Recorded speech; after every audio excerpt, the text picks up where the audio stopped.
Hello guys, welcome to my channel Self Study with Navi. In this video we are going to see our class 9 chapter number 5 which is the fundamental unit of life, cell.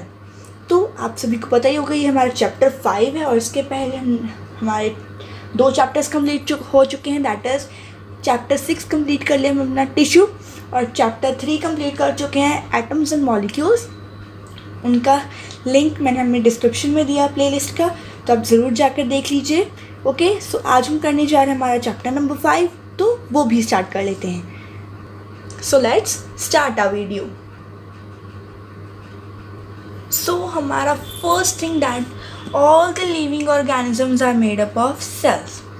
Means जितने भी organisms हैं, living organisms हैं, वो किससे बने हैं? वो बने हैं सेल्स से. एग्जाम्पल्स ले लो. So these are the examples. चाहे वो मंकी हो, ठीक है, चाहे वो एक ह्यूमन बीइंग हो, ठीक है, वो किससे बने हैं? वो सभी बने हैं सेल्स से. ओके, सो हमारा नेक्स्ट टॉपिक है सेल की डेफिनेशन, तो उसके ऊपर चलते हैं. So this is the definition that cell is the structural and functional unit of life. Structural means जिसके पास स्ट्रक्चर हो और फंक्शनल जो स्पेसिफिक फंक्शन परफॉर्म करती हो. करेक्ट. सो एक और चीज़ है वो भी आपको बता देते हैं. So this is that life exist in the sales only. Means अगर सेल्स हैं हमारी बॉडी में तो हम हैं, वरना हम नहीं हैं. Okay, so this is the main that's life exist in cells only. So अब आप सोच रहे होंगे ये सेल्स डिस्कवर किसने की है, तो अब वहाँ पर चलते हैं. चलिए. Now who discovered cells? आप यही सोच रहे होंगे. करेक्ट. तो वो भी आपको बता देते हैं कि सेल्स किसने डिस्कवर किए हैं. सो सेल डिस्कवर्ड किए हैं एक साइंटिस्ट ने. ठीक है, तो आप देख रहे होंगे ये क्या बना दिया मैंने. करेक्ट.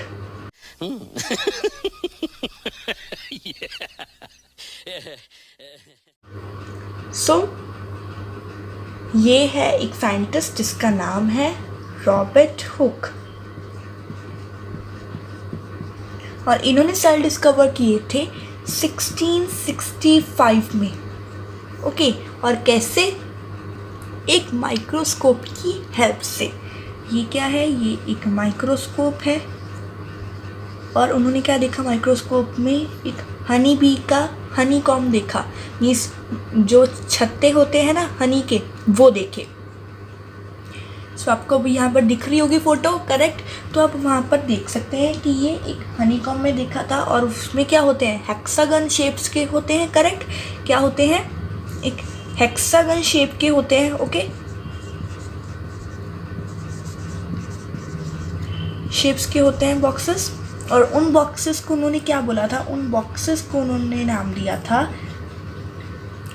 सेल्स. ओके, और ये सेल एक लैटिन वर्ड से आया है. ओके, लैटिन वर्ड में सेल का मीनिंग क्या है? That is a little room. So अब पता लग गया होगा कि सेल्स डिस्कवर किए हैं एक साइंटिस्ट ने जिसका नाम है रॉबर्ट हुक इन 1665. आप सभी को ये जो ईयर्स है ना, कहाँ पर ये किसने डिस्कवर किया और ये कैसे डिस्कवर हुए हैं, कब हुए हैं, ये सब आपको बहुत ही ज़्यादा ध्यान रखने की ज़रूरत है, इन्हें याद करने की ज़रूरत है. सो ये क्या हुए हैं? इन्होंने रॉबर्ट हुक ने डिस्कवर किया था. कैसे? माइक्रोस्कोप से देखा था इनमें हनीकॉम्ब को. कॉर्क स्लाइस आपकी बुक में लिखा है और उसमें क्या थे? हेक्सागन शेप के थे और लैटिन वर्ड को सेल में हम कहते हैं लिटिल रूम. और वो जो बॉक्सेस थे हेक्सागन शेप के, उन्हें हम क्या कहते हैं? उन्होंने नाम दिया, तो उन्होंने नाम दिया था दी सेल्स. ओके, सो सेल्स के बाद बहुत सारी डिस्कवरीज हुई. ठीक है, तो अब हम उनके बारे में जानते हैं. After the discovery of cell, means जब सेल्स डिस्कवर्ड हो गए थे 1665 में, उसके बाद भी बहुत सारी डिस्कवरीज हुई, तो हम उनके बारे में जानते हैं. सो हमारे फर्स्ट है ल्यूएन हुक. इन्होंने 1674 में पहली बार वो लिविंग सेल्स को क्या किया? स्टडी किया. और इन्हें हम एक और नाम से जानते हैं जो है that is the father of microbiology. आपका क्वेश्चन आ सकता है, ठीक है।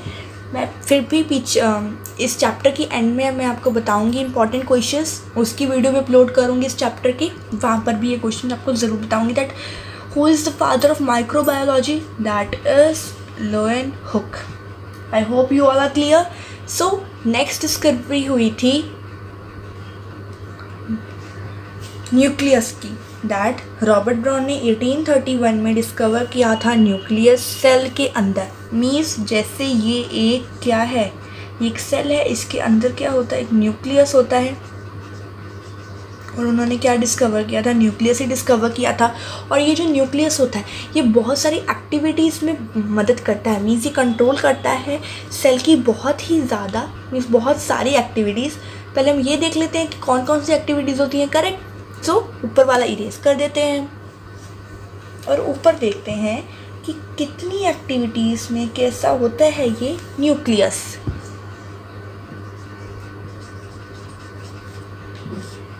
सो जो न्यूक्लियस होता है वो होता है बहुत ही बड़ा, मीन्स लार्ज इन साइज। और इसकी दूसरी खासियत ये है कि ये सेंट्रली लोकेटेड है। सेंट्रली लोकेटेड मीन्स कि ये जो सेल है उसके बिल्कुल बीच में लोकेटेड है, सेंटर में, ओके। और इसकी तीसरी खासियत ये है कि सबसे बड़ा सेल स्ट्रक्चर है, ठीक है। अगर आपको आया कि इनके कुछ बताओ फीचर्स, ठीक है, तो आप ऐसे कुछ लिख सकते हैं कि ये it is large in size, it is located centre, means ये सेंटर में लोकेटेड है, लार्जेस्ट सेल स्ट्रक्चर, ओके। आप ऐसा बता सकते हो। और ये है that it controls the activities of the cell. So these are the what is the nucleus, we have seen this here. So हमारे नेक्स्ट साइन, सो पहले हम देख लेते हैं इनके कॉम्पोनेंट्स। कॉम्पोनेंट्स हम भूल गए न्यूक्लियस के। न्यूक्लियस के दो कॉम्पोनेंट्स हैं। न्यूक्लियस के कॉम्पोनेंट्स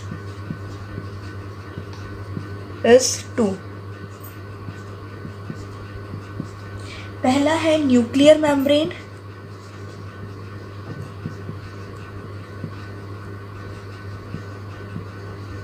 जिसकी न्यूक्लियर मेम्ब्रेन नहीं, मैं भी भूल गई, that is envelope,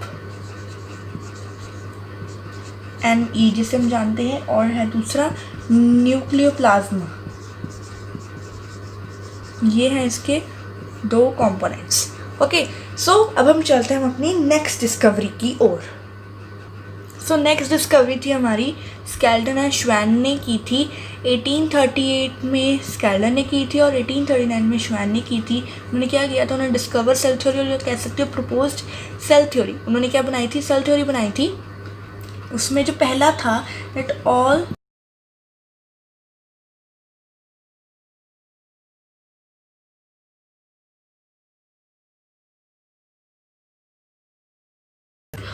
plants and animals are made up of cells। और जो सेकेंड थी that is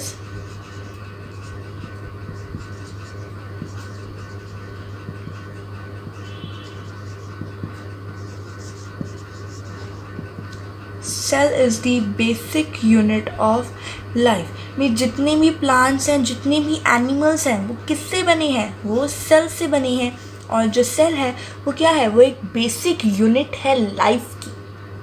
I hope you all are clear. So हमारे एक और साइंटिस्ट थे जिनका नाम था, so my next scientist that is Virchow, और हमें आर विर्चो भी बुलाते हैं। उन्होंने 1855 में सजेस्ट की थी that all cells arrive from preexisting cells. Means जितने भी ये सेल्स हैं वो बनते हैं पुराने सेल से। मीन्स छोटे सेल्स आप कह सकते हो, कुछ भी कह सकते हो। मैं भी आपको बताती हूँ यहाँ पर, इसको ऊपर को इरेज करके,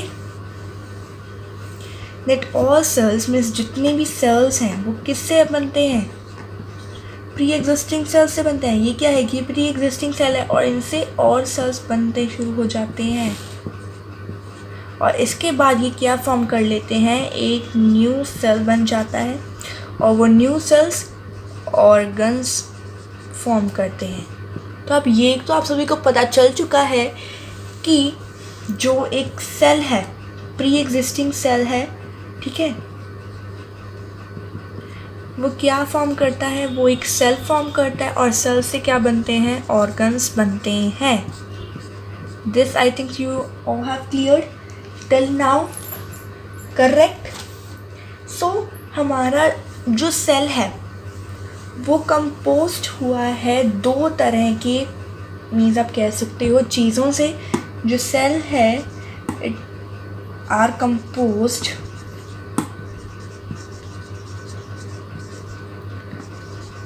बाय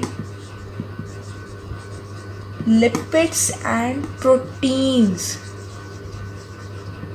ओके, सेल किससे कंपोज हुआ है, लिपिड से और दी प्रोटीन्स। और हमारी एक लास्ट डिस्कवरी बची है, अब हम उसके बारे में पढ़ लेते हैं। सो नेक्स्ट डिस्कवरी की थी केनॉल एंड दी रस्का, ठीक है। इन्होंने 1942 में डिस्कवर किया था इलेक्ट्रॉन माइक्रोस्कोप। अब ये इलेक्ट्रॉन माइक्रोस्कोप बहुत ही ज़्यादा अच्छा था, ये बहुत ही ज़्यादा जूम कर देता था और जो इसके स्ट्रक्चर्स होते थे सेल्स के, उनको समझना बहुत ही ज़्यादा इजी हो जाता था, ठीक है। ये बहुत ही ज़्यादा अच्छा था। सो ये हो गई हमारी सेल्स की ऊपर बातें, ठीक है, कि सेल्स होते क्या हैं, ये किससे बने हैं, किसने डिस्कवर किया है, उसके अलावा कितनी डिस्कवरीज हुई हैं, ये तो वो चीज़ें होंगी। अब हम अपने अगले चैप्टर में एक और चीज़ पढ़ेंगे कि सेल्स, आप सभी को पता है कि सेल, आपको ये तो पता चल गया कि जो ये सेल्स हैं वो बहुत सारे सेल्स होंगे तभी एक अच्छा ऑर्गेनिज्म बनता होगा। पर सेल्स भी, जो ऑर्गेनिज्म होते हैं वो भी 2 टाइप्स के होते हैं। ओके, ऑर्गेनिज्म होते हैं 2 टाइप्स के। सो ऑर्गेनिज्म कितने टाइप के हैं, दीज आर ऑफ 2 टाइप्स। पहला है यूनिसेलुलर और दूसरा है multi cellular. Okay, unicellular organism and the multicellular organism. Unicellular means it has only one cell and multicellular organism means it has many cells. means ये किससे बना है, बहुत सारे सेल से बना है, और ये जो यूनिसेलुलर है वो सिर्फ एक सेल से बना है। तो ये आपकी डेफिनेशन होगी और इसकी एग्जांपल्स क्या होंगे, इसकी एग्जांपल्स ले लो आप, अमीबा और बैक्टीरिया, ठीक है, ये इसके एग्जांपल्स हो गए। और भी बहुत होते हैं, इसके एग्जांपल्स क्या होंगे, प्लांट्स, एनिमल्स और कुछ फंगाई, ठीक है, ये इसके एग्जांपल्स होंगे। तो आप सभी को ये तो पता चल गया होगा कि जो सेल्स होते हैं, ऑर्गेनिज्म होते हैं, वो ज़्यादा सेल से नहीं बनते। कोई ऑर्गेनिज्म वो भी होते हैं जो सिर्फ एक सेल से बनते हैं। Okay, so these are about the talkings of the organisms. अब जो सेल है उसके पास मीन्स 3 बेसिक फीचर्स होते हैं सेल के। वो कौन से होते हैं वो हम आपको बताएंगे अपनी अगली वीडियो में, तो वो देखना भूलना मत।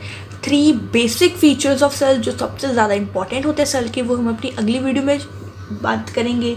और बहुत सारी और चीज़ें होंगी जो आपकी नॉलेज के लिए भी अच्छी होंगी और आपके चैप्टर में भी है, ठीक है। सो वो वीडियो भी अब बहुत ही ज़्यादा अच्छी है, उसे भी ज़रूर देखना और ये वीडियो को लाइक, शेयर एंड सब्सक्राइब ज़रूर कर देना ताकि आपको हमारी वीडियोस और ज़्यादा मिलती रहें। So thank you for now, bye bye.